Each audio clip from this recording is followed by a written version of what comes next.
Morning, everyone. Bonjour tout le monde. Yesterday, I shared with you that my wife Sophie was being tested for COVID-19, and that test did come back positive. Sophie's symptoms remain mild, but we are following medical advice and taking every precaution. She will remain in isolation for the time being. We are thinking about all the families across the country who've received the same diagnosis. But we're in good hands. We have full confidence in Canada's health officials and professionals. This means that, upon my doctor's recommendation, I will remain in self-isolation for 14 days. I want to be clear, I have no symptoms, and I'm feeling good. And technology allows me to work from home. Of course, it's an inconvenience and somewhat frustrating.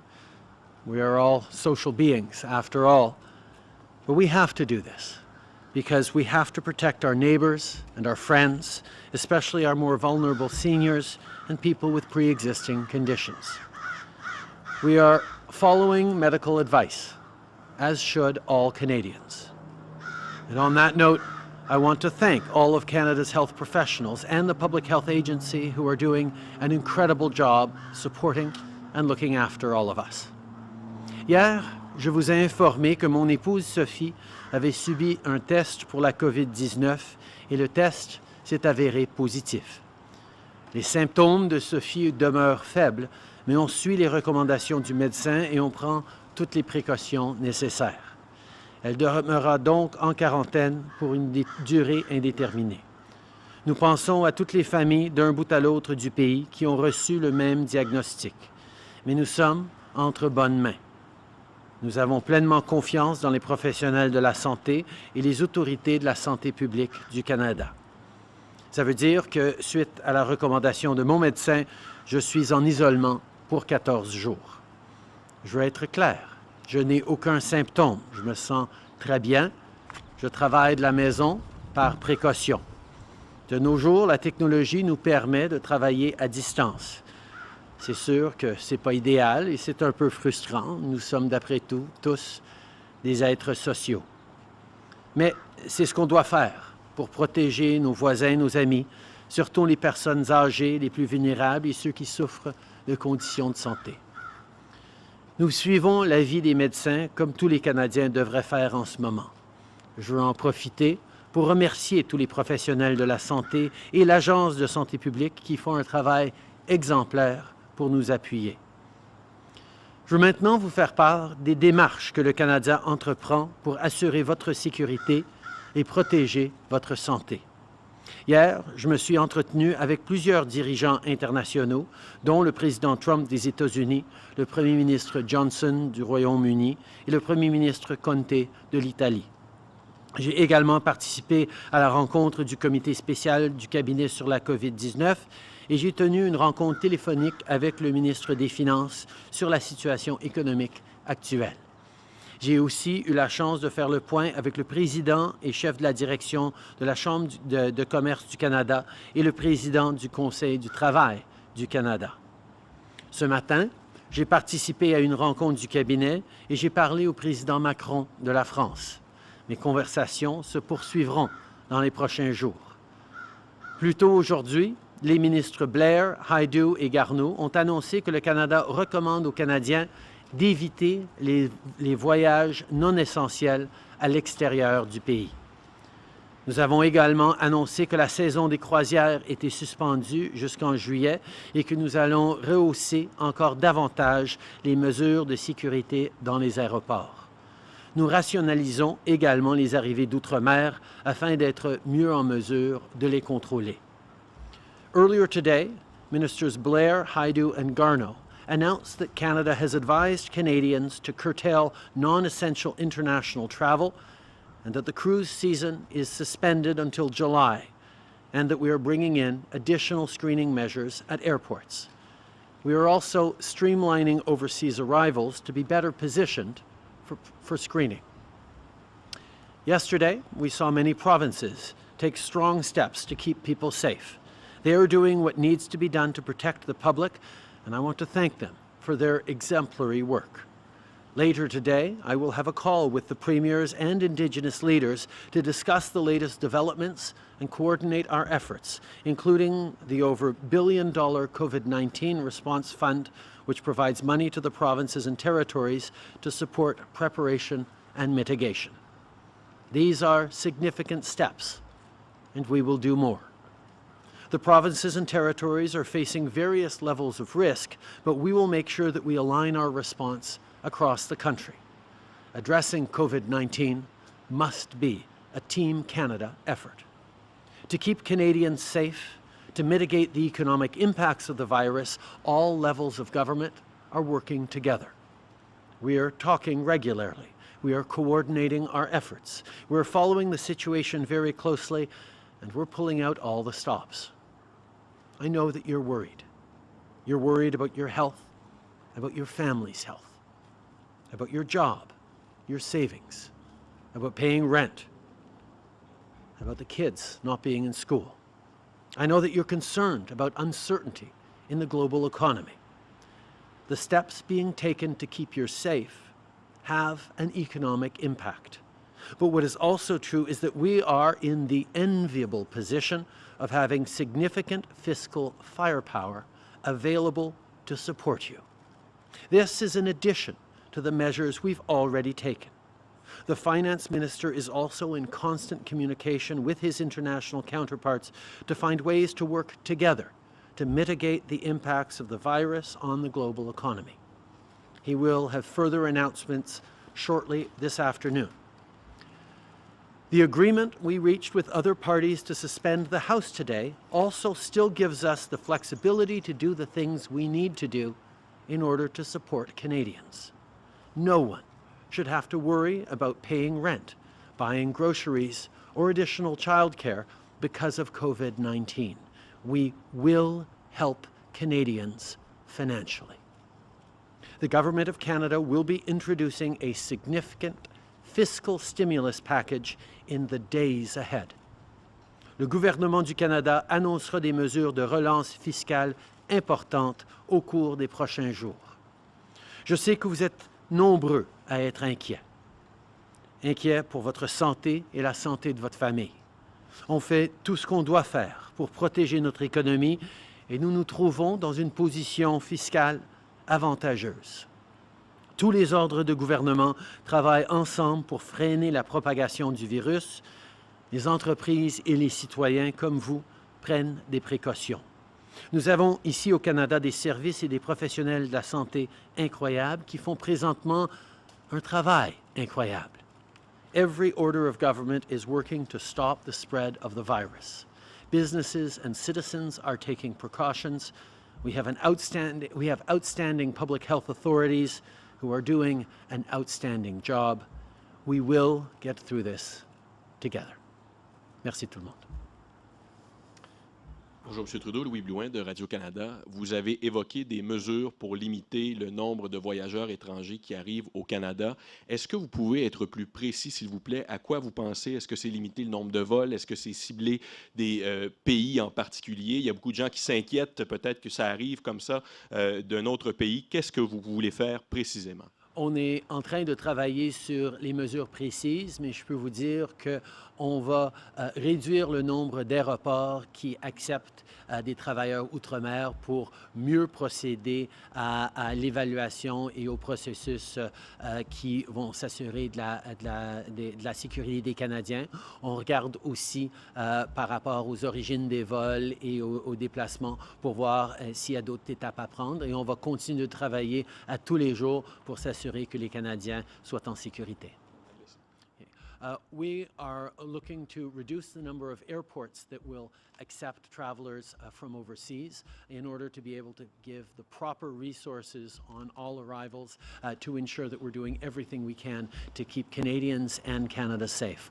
We're also obviously looking at countries of origin and further measures that we can take. We will make those decisions based on the best science, the best recommendations of our health officials. Est-ce que ça fait partie de vos options de fermer complètement les frontières à certains pays? Et si oui, quels sont vos critères pour en arriver là? Et là aussi, je vous demanderais d'être précis. Est-ce que c'est un nombre de cas au Canada, un niveau de contamination communautaire, etc.? Nos critères d'évaluation pour les prochaines décisions sont entièrement basés sur les recommandations des experts et les autorités en santé publique. Nous faisons confiance aux experts ici au Canada et à travers le monde et nous allons suivre leurs recommandations. Nous ne fermons pas la porte à toute prochaine étape. Nous regardons qu'est-ce qu'on peut faire pour continuer à faire le travail que nous faisons depuis des semaines pour garder les Canadiens en sécurité, et ça va continuer. Sir, We will continue to make decisions based on recommendations of medical experts, public health authorities, and top scientists. We understand that we have taken significant measures over the past weeks and month to ensure that Canadians are kept safe and to slow the spread of the virus. We will continue to make determinations about how best to do that based on recommendations of experts. We're not closing the door to any further steps, but we will make those decisions based on what science tells us. Ryan Tumulty, National Post, sir. The financial markets have had two of their worst days on record this week. I'm just wondering, you talk about the government's fiscal power. Why haven't we used it yet, and what are you planning to do? 2 days ago, we announced a $1 billion plan to help invest in health and support Canadians across the country. We've also put forward measures that will strengthen EI and help Canadians. We recognize there is much more to do. We do not want any Canadian to have to worry about whether or not they're going to be able to pay their rent, whether or not they're going to be able to buy groceries or care for their kids, or elderly family members. We need to make sure that Canadians have the options and the ability to follow the best public health advice and keep themselves safe. That is what we are focused on, and we will be rolling out those measures in the coming days. The finance minister will make further announcements later today on concrete measures to support our economy. But further to that, in my conversations with my fellow G7 leaders, we have agreed that it will be important for us to coordinate at a G7 level to impact the global economy. And we will be continuing to follow up on those conversations in the coming days as well. Are you considering direct financial payments to Canadians or to affected industries? We are looking at ways to help Canadians directly, yes, particularly vulnerable Canadians who are going to be particularly squeezed if they aren't able to go to work. These are the kinds of things we're focused on. We also know that small businesses may struggle through or will struggle through this period of economic slowdown, of people choosing to stay at home and protect their families. We will look at how to support them so that once we get through this difficult time, our economy and Canadians will continue to prosper. Nous regardons comment on va aider directement les Canadiens qui seraient dans des situations plus difficiles où l'absence d'un chèque de paye pourrait avoir des conséquences extrêmes sur leur capacité de payer leur loyer, de s'occuper de leurs enfants ou des aînés ou de mettre de la nourriture sur la table. Donc, nous allons prendre des mesures directes pour appuyer les Canadiens qui font face à des difficultés à ce point-là. Nous allons aussi chercher à aider nos petites et moyennes entreprises qui vont faire face à des semaines difficiles pendant qu'on répond à cette menace à la santé publique. Nous allons annoncer des mesures cet après-midi par le ministre des Finances, mais aussi en début de semaine prochaine avec d'autres mesures pour directement aider les Canadiens. Hello, Prime Minister. Catherine Cullen, CBC News. Obviously, we wish good health to all Canadians. But if you are to fall ill, members of your cabinet, for instance, what is the plan for governing? We have continued to engage. I've been very busy both yesterday and today. We'll continue to work from home remotely to do the important things that need to be done to keep Canadians safe. We have an exceptional cabinet that is working hard on all these issues as well. We have extraordinary public servants who are working as well. We will continue to do the work that needs to be done to keep Canadians safe while following all directions by our public health officials.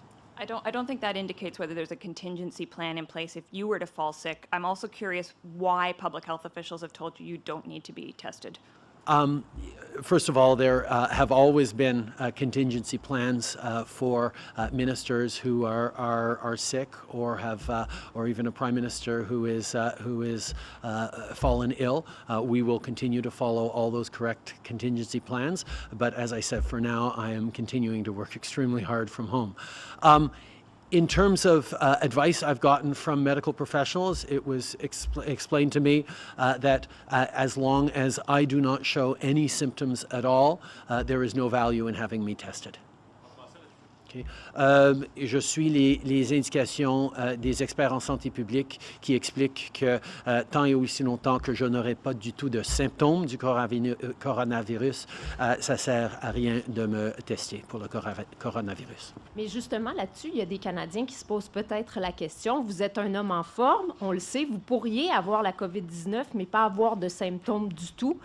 Vous êtes le premier ministre, vous partagez toujours la même maison que Mme Grégoire Trudeau. Pourquoi ne vous faites pas tester systématiquement à tous les jours en tant que premier ministre? Les conseils des experts et des médecins, c'est que si je ne démontre pas ou je ne ressens aucun symptôme, ça ne sert à rien de me tester. Madame Grégoire Trudeau, de ce qu'on a compris, est revenue de Londres samedi dernier ou le week-end dernier. Vous avez rencontré plein de gens au cours de la semaine, notamment à Toronto lundi, également à Ottawa toute la semaine. Vous craignez pas avoir été un vecteur de transmission cette semaine? On a parlé de ça justement avec les experts en santé publique et le fait que je n'ai pas de symptômes, je ne démontre aucun symptôme de la COVID, veut dire que selon eux et selon ce qu'on comprend, il n'y a pas de risque pour les gens avec qui j'aurais travaillé pendant cette semaine. In English, please. Okay. According to health officials, the fact that I have expressed absolutely no symptoms means that anyone I engaged with throughout this week has not been put at risk. Marika Walsh with the Globe and Mail. I'm wondering, given the warnings that Canada is now giving about traveling abroad, should Canadians still be traveling between provinces, between cities, given how different the virus is spreading within Canada? I think people need to make responsible decisions and check with their medical professionals and check their own travel plans in terms of what makes sense for them. I know that Canadians will listen to the advice of experts and make decisions that are appropriate for them and for their family. And can you describe specifically what your self-isolation means, both for you and your family and your wife? You're outside right now. Is your wife still going outside? Is your family still going outside? What does self-isolation actually mean for your family? We, as are many Canadians right now, following very carefully the advice that public health professionals are telling us in terms of what we can do and what we shouldn't do. So what does that mean? That means I am in isolation, as are my children, and my wife is in quarantine. Glenn McGregor, CTV News. Prime Minister, in your conversation with President Trump yesterday, was there any discussion about future access of Canadians to cross the U.S. border and should the situation worsen? And also, do you have any concerns, given the U.S. slow response to this, about Americans coming here? We have been working very closely with our counterparts in the United States to coordinate our efforts at the border and to align our efforts. There is certainly ongoing conversations that will continue to be had as the situation evolves, but I am confident we will continue to be able to work very closely with the Americans to keep people in North America safe, particularly to keep Canadians safe. On that, it is worth noting that it was one piece of good news that comes out of this situation is that the new NAFTA has now been fully passed and ratified and is now awaiting royal assent, which should happen very quickly. Just following on my colleague's question, could you describe your situation domestically here in a little more detail? Is your wife here in this house? Are all 3 kids here? And if so, question a lot of Canadians are dealing with is how are you going to keep them occupied for the next 2 weeks? Most of the morning, the kids have been doing Lego, and my wife has been on the phone to friends and family. I have been on the phone with President Macron, with cabinet, with officials and members of my team as we work to keep Canadians safe. Good afternoon, Prime Minister. Teresa Wright from the Canadian Press. What is your single biggest concern about Canada's preparedness at this point? My concern is that Canadians continue to follow the directions of public health authorities. We have to be alert and responsible. We don't want to panic, but we don't want to take this too lightly either. Finding that middle ground is always going to be challenging, but I have tremendous confidence that Canadians are going to be able to. And what are you telling your children about the heightened sense of concern in the country? And also, how are you explaining some of the political decisions that you're making? We're obviously having some very good conversations with our kids about what's going on, about how not to be overly concerned, but to be a little bit concerned, which is obviously why they are home today with us. We're going to continue to have thoughtful conversations as parents across the country will be having with their kids. Prime Minister, good afternoon. Bruce Campion-Smith, The Star. Just wondering if you'd walk us through the logic that Canada has not taken the step of restricting international travels. Is it, that we don't agree with perhaps the science in those countries or the experts in those countries that advocate for such a move? Different countries will have experts that give them advice that is suitable for their own situation. We have followed the instructions and the advice and the recommendations of our top public health officials. We will recall that in the a number of weeks ago, in the beginnings, there was discussion of whether or not we should entirely close our borders to China the way the United States did. We did not, and we were able to manage it in a way that allowed for control and a non-spread of the virus that gives us confidence that our public health officials are giving us the right recommendations for Canada. And on the fiscal stimulus package that's coming out, can you just describe to how will that, is that in place of the budget? Is this kind of a series what we could expect now through the end of this crisis? We are obviously focused primarily on how we are going to get money into the pockets of Canadians who will need it because of this situation. We've had many discussions over the past months about the budget. That work will continue, but our focus right now is on ensuring that Canadians have the resources and the money to not have to stress about rent and about groceries and about childcare and elder care at a time where they're also very worried about their health and their family's health. We will be supporting the economy and Canadians through this time. Notre priorité maintenant demeure la santé et le bien-être des Canadiens. Nous voulons qu'aucun Canadien ne soit préoccupé par la capacité de payer le loyer ou de pouvoir nourrir leurs enfants ou s'occuper des aînés. Nous allons faire tout ce qui est nécessaire pour les aider pendant ces moments difficiles. Évidemment, les réflexions qu'on a depuis des semaines et des mois sur le budget continuent, mais notre emphase va être sur comment aider les Canadiens dans ce moment difficile. Merci tout le monde. Merci. Merci tout le monde.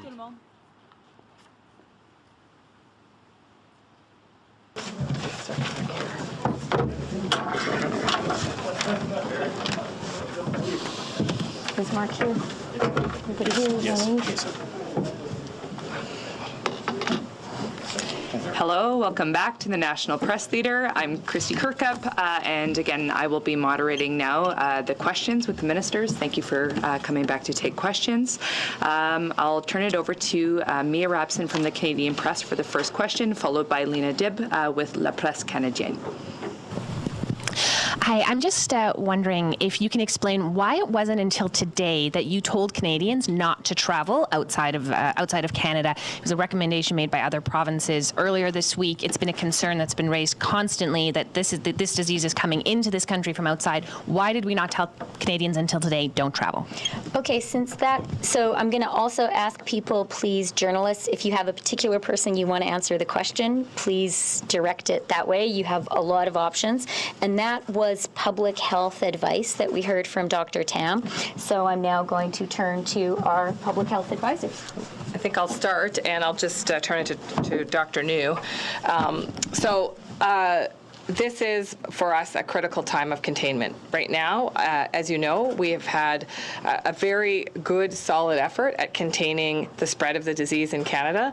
But given that there is increased travel happening over the next several weeks, and given that we are at a critical time in terms of keeping our cases down, this is the determination that public health has provided us in terms of advice that is essential in terms of our next steps. So I'll turn it to Dr. New to speak a little bit about the science behind it. Sorry. There you go. Okay. As we've been saying several times, at an FPT level, in terms of technical advice, we've been meeting regularly. And so the Special Advisory Committee did meet yesterday. So the Chief Medical Officers of Health of British Columbia and other provinces, we all had a good discussion, and that's why they've come forward with their advice. Ourselves, all of us together, we've been looking at what's been happening around the world. Initially, the outbreak started, as we all know, in China, and therefore our advice was based on the evidence and the data coming out of China. What's happened recently is that more and more countries have been involved, and just recently, obviously, the WHO has declared a global pandemic.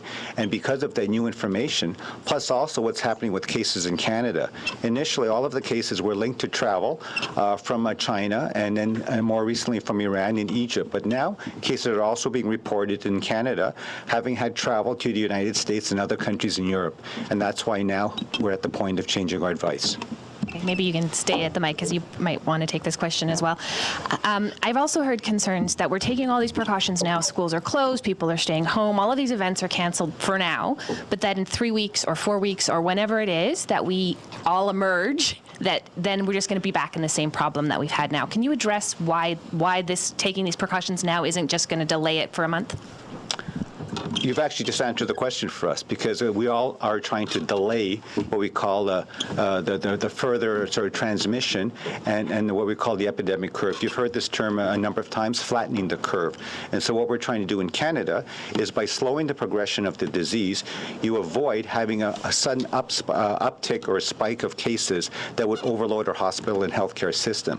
By sort of distributing it out over a sort of a longer period of time, as we mentioned earlier, hopefully that also, because of flu season ending, that will also give us increased hospital capacity, and then should we have COVID cases that are serious and need hospitalization, we'll have the capacity in the country to be able to deal with that. But won't that uptick just happen in 4 weeks or 3 weeks?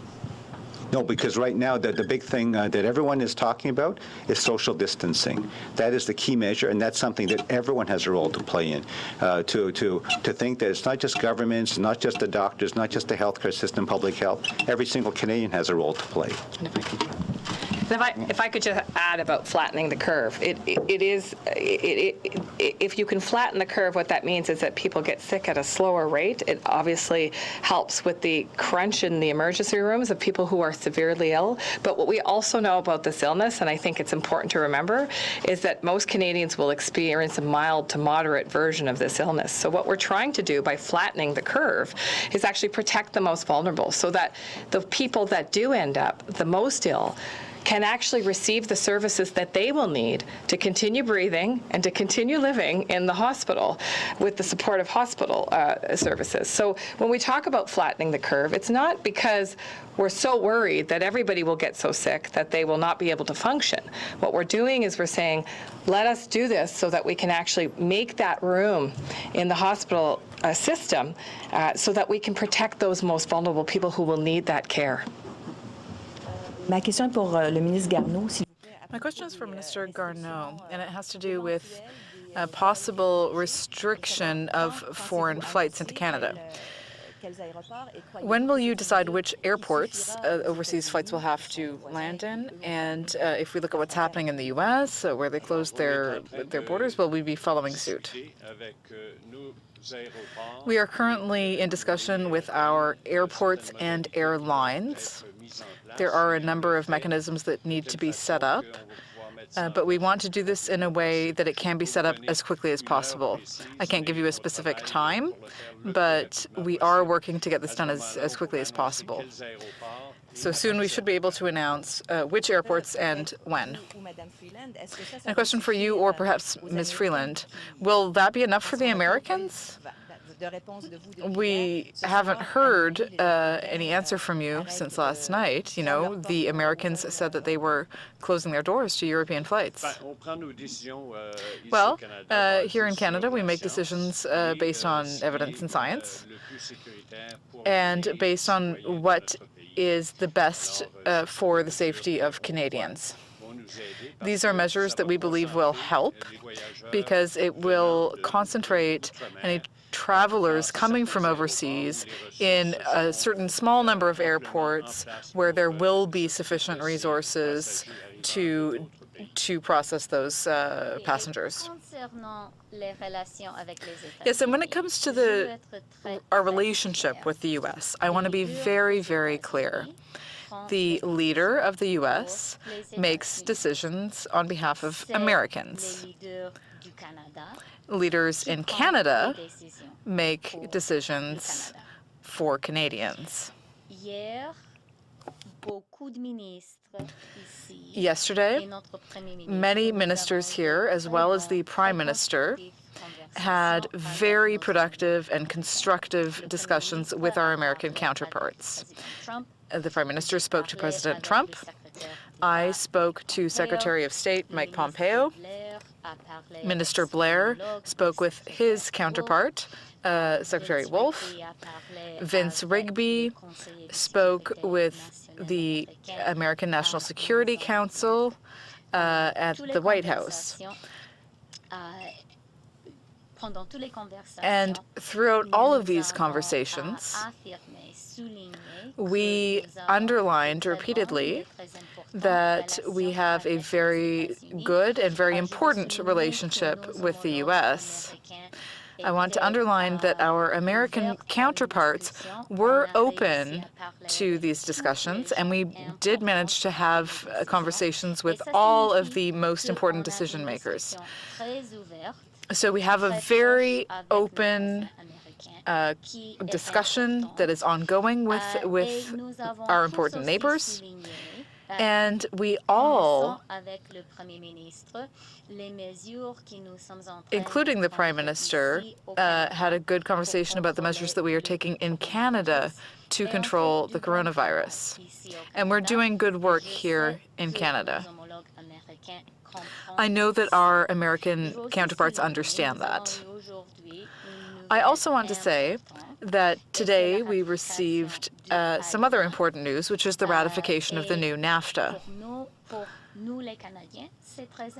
For us, for Canadians, it's very important, and it's also an important step for the Americans, who are very pleased with this good international trade agreement that we have. That's something that members of all Canadian political parties got done today to help our economy, which is, of course, very important in these difficult times, but also to help Canada's relationship, a very important relationship with the U.S. So I want to thank our colleagues from other political parties, as well as our American counterparts who mentioned how important that agreement was for them. And then we're going to come back to me at the desk. Thank you. I think this is for Minister Freeland, likely. Those conversations that you had, I'm just wondering what discussions were had about possible border measures at the Canada-U.S. border. Is there any possibility of the border being shut down or of certain border crossings being shut down if certain airports are being restricted? When it comes to the Canada-U.S. border, what was reaffirmed in all of the discussions all of us had with our American counterparts on both sides of the conversation was how important that border is for both of our countries, for human reasons, for economic reasons. 400,000 people cross that border every day. It's an essential part of the life of all of very many Canadians and very many Americans, and we affirmed that. Now, we have received today public health advice around all international travel, all travel outside of Canada by Canadians, and I think that all of us in Canada need to listen very carefully to that public health advice. You guys heard it just a few minutes ago. The advice is, that we should all of us avoid non-essential travel outside of Canada. And well, thank you, and I think it's an excellent question. I think what we have to remember is that viruses don't know borders. A border is not going to contain the virus. The borders are important measures, though, for making sure that people have information about what to do when they're in a particular country, should they find themselves ill. In our case, the information we've been providing since we first became aware of the illness was information about what local public health numbers are available in various jurisdictions, so that no matter who is traveling, regardless of whether it's domestic travel or international travel, they have appropriate information to reach out to public health officials. It's really important to remember this, because I think Canadians think that we can stop this at the border, but what we see is a global pandemic, meaning that border measures actually are highly ineffective and in some cases can create harm. And we see that in some of the countries that have the worst expression, who had the tightest borders. If I point to our dear friends in Italy, in fact, they had, as you recall, some very early restrictions on international travel, in fact, shutting down borders. And what they found was an escalation of cases because, of course, borders don't stop travelers. And travelers find other ways into countries, and travelers become less honest about where they've come from, where they're traveling to, what their particular symptoms may be. And so Canada's approach from the very beginning has been to use science and evidence to make these decisions to keep Canadians safe. The reason why we took the measures early on was because the science says that when you provide the screening and the information at the border, especially as you understand how the pandemic is traveling across the globe, you can actually have those conversations with travelers. You can actually follow those travelers depending on the severity of the illness in their particular country, which we have been doing with public health at local public health levels. You can track and actually even consider, and we have, adding mandatory isolation. And that allows you to contain the spread within your country. Now that we see cases in Canada, borders become less important. And the relationship with the United States is going to be critically important so that we can continue that work together. Because we have people with coronavirus in the United States, and we have people with coronavirus in Canada, and undoubtedly we have people with coronavirus in Mexico. And so those conversations as a continent are going to be what continues to keep us safe. Thank you. Okay, and as a follow-up, I think this is for perhaps Minister Blair, Minister Garneau. I wonder if we could get a little more detail about the screening that will happen at airports for arrivals. What will that screening entail? Will it be for all international travelers, and would that also apply to land border crossings with the U.S.? Yes, as I've indicated, we have quite recently implemented enhanced screening measures at all land, rail, and marine points of entry, which of course are primarily coming from the United States, not exclusively, but primarily. We focus our resources particularly at people who are traveling from high-risk regions, those which have been identified by our public health officials as tier level 3 or tier 3 regions where there's a higher risk of infection in those regions. And for all international travelers, they are subject to screening. If, for example, they have been to one of those high-risk areas, they receive certain information, and if they are in need of further interaction with our public health officials, the referral takes place right at the airport. We also provide those international travelers with additional information should they become symptomatic or feel ill, and they get public health advice at point of entry. I think that's very, very important. And for those individuals as well who may be symptomatic, there's an immediate referral to public health authorities so that they may begin the important process of self-isolation or quarantine as required. And so those steps are being taken. And there is a very close coordination taking place today at all of our points of entry, particularly the international ones from affected regions, between our border service agents and public health. And they're in constant communication. A very important part of our responsibility there is screening for those who are at risk, but it's also informational, as the health minister said, providing people with information so that they can take the right steps to keep themselves and their families and their neighbors safe when they return to this country. And at the same time, as we've heard from the public health officials today, Dr. Tam, we are advising people to avoid all unnecessary travel, and particularly to international destinations. And I think it is important to advise not only Canadians as they travel abroad, but for others who would choose to come to Canada, that they avoid unnecessary travel, non-essential travel to this country. And if they do have to come here, they will be subject to significantly enhanced screening. We're consulting with stakeholders and with our authorities across the country, looking at ways in which we can manage this in the most efficient way possible. We know the important work that public health officials are conducting for Canadians right across the country, and we also know that our border security officers, I believe, are doing an outstanding job in providing those services and protecting the best interest of Canadians. And we want to make sure that we utilize those resources most efficiently and most effectively for the safety of Canadians. I'm going to actually ask a question. That was one of the conditions that I put on the table to moderate the press conference today. Dr. New, my question is actually for you. I'm just wondering if you can speak in a little bit, or actually in much detail, about what social distancing looks like, because even among friends and family, I think the whole notion is creating a lot of anxiety for people about, you guys are all kind of huddled on the stage here. Are you? So can you describe? Two arm lengths. Yeah. So should people be going to social gatherings? Can you just offer us some concrete, and Canadians some concrete guidance on what social distancing should look like? I know no big parties, but what about smaller gatherings with family? People are really wondering about this. Okay, so going back to the science, the idea behind social distancing and sort of this 2-meter rule is because we know that the main mode of transmission of the virus is through droplets. And if someone is sick and coughing, about the farthest they can cough and have a droplet sort of land on the ground or hopefully not hit someone is about up to 2 meters. And so I think the easy way we've explained it, and other authorities across the country, is sort of 2 arm lengths. So that's about 2 meters. And so if people can sort of, still get together, but maintain that sort of general distance and not be sort of within hugging distance, then I think that's what social distancing is all about. And I think that's why also many public health authorities are also recommending no mass gathering events. And, the number itself, I think, is not that critical. 250 has been put forward, and I think that's reasonable. I think it's just a principle of reinforcing with people that, obviously the government can do what it can in terms of being prescriptive in certain ways, mass gathering events, saying that you cannot hold them. But I think, as you say, common sense for many people, the types of small parties people will have.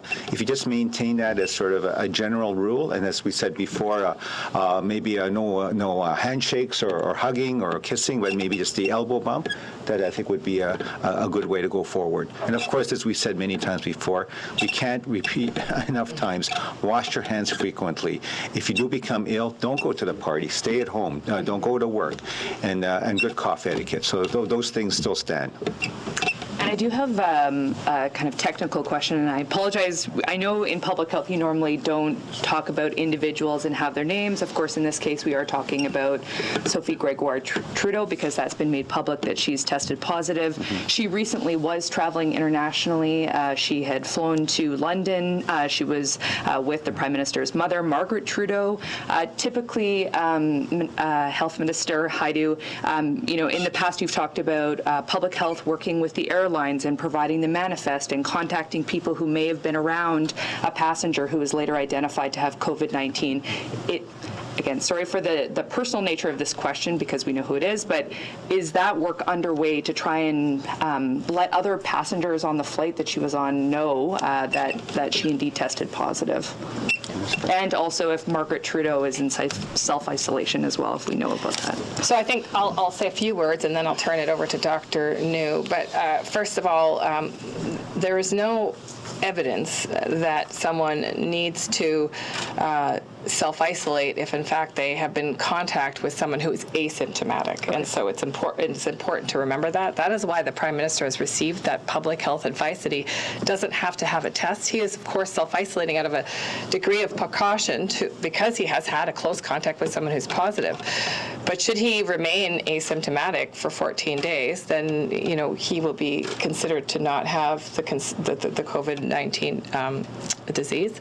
As well, yes, the description that you're providing is actually what contact tracing looks like. So now what will happen with a positive case, and given that our cases are still so low in this country, we still have the public health capacity to do this work. This is also important to remember.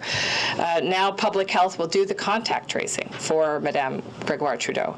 They will extensively interview her about who she's been in contact with and who she's spoken with, as well as secure the manifest of the plane to talk to people that were within that 2-meter radius of her, to determine if they are feeling symptomatic and to ask them to take appropriate precautions around self-isolation. And I will turn it to Dr. New if you want to add anything.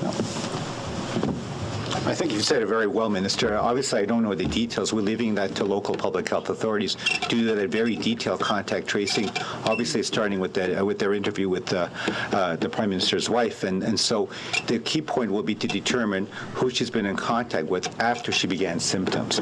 So to me, it's not clear. I don't know personally as to when she began to feel ill. Was it on the flight or was it afterwards? If it was really after the flight, then really the people who are around her on that flight would not be considered at risk. If it was becoming ill on the flight, then obviously the steps would be taken as we've done for other cases. It has been, I think, a point of discussion with the Special Advisory Committee, the usefulness, because to date, no cases have been sort of further detected through what we call airplane contact tracing. And so in terms of public health resources, in terms of what is the best use of public health resources, a very focused sort of contact tracing on airplanes versus lots of other things they could or should be doing. That's still something where we're looking at. Obviously, we're looking at the evidence based on the cases we've had so far, and then we'll obviously put our best foot forward and advice in terms of what we should be doing for future cases that might have that sort of air flight component. Thank you. I'll go to Raymond Filion with TVA, and then Kelsey Johnson with Reuters.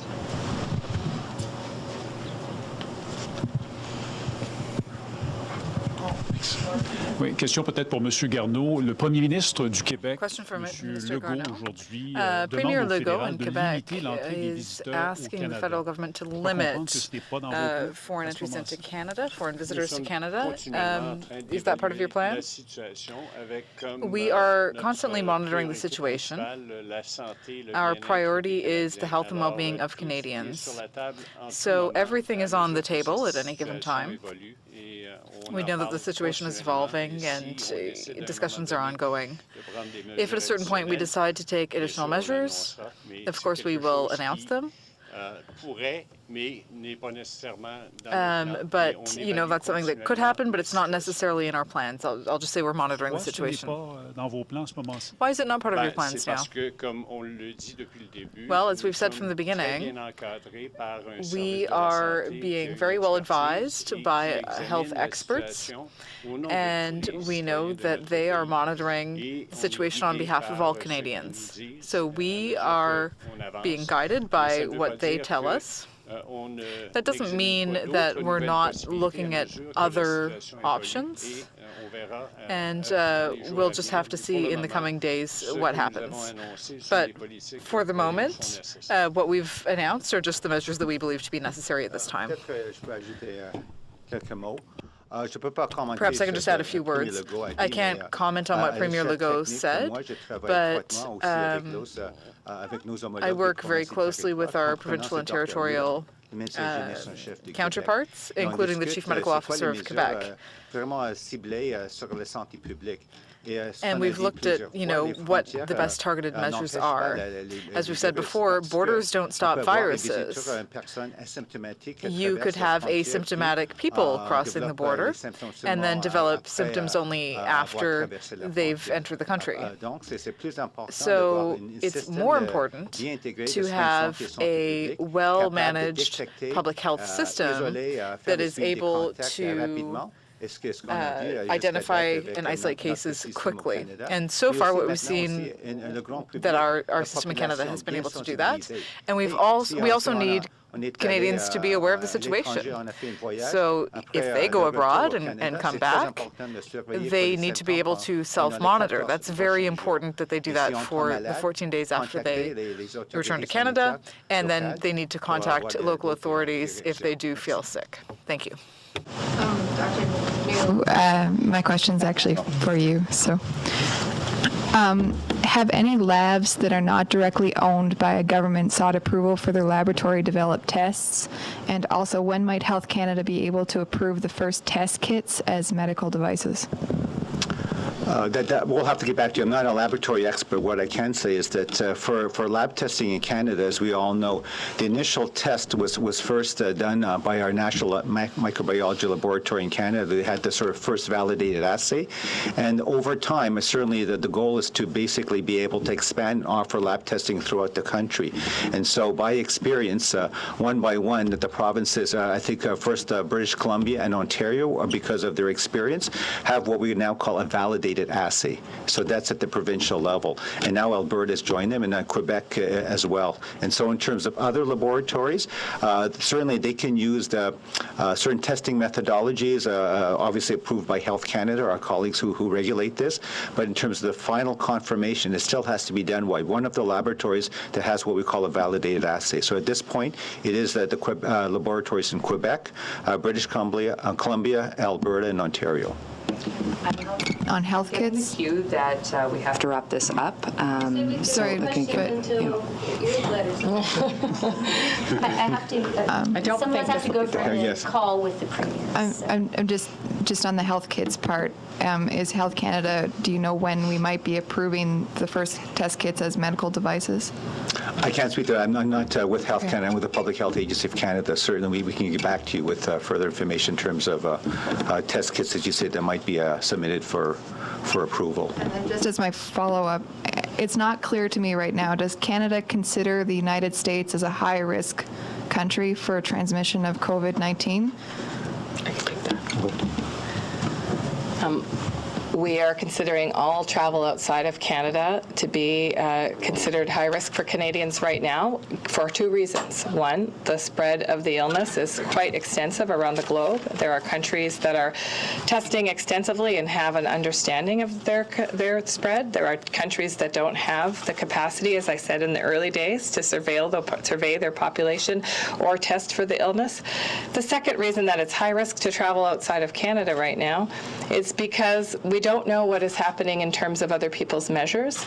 We can see that countries are taking rapid measures very quickly without informing international partners, which puts Canadians at risk of being trapped in a country for potentially 2 weeks or longer, depending on the measures that countries take.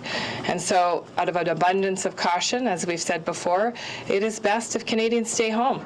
And it is best if they travel domestically, where we are going to be keeping them up to date in terms of our own health status as a country, and in terms of the transparency they've come to expect from us around cases and the growth of cases, and certainly around any kind of regulations that may affect their particular situation. So I'd like to thank all Canadians for the efforts they're making to keep themselves well and to keep their loved ones well. Thank you. Okay, merci beaucoup. Thank you. Don't forget your phone. Oh, thanks. I know, sorry. I came in here so quick.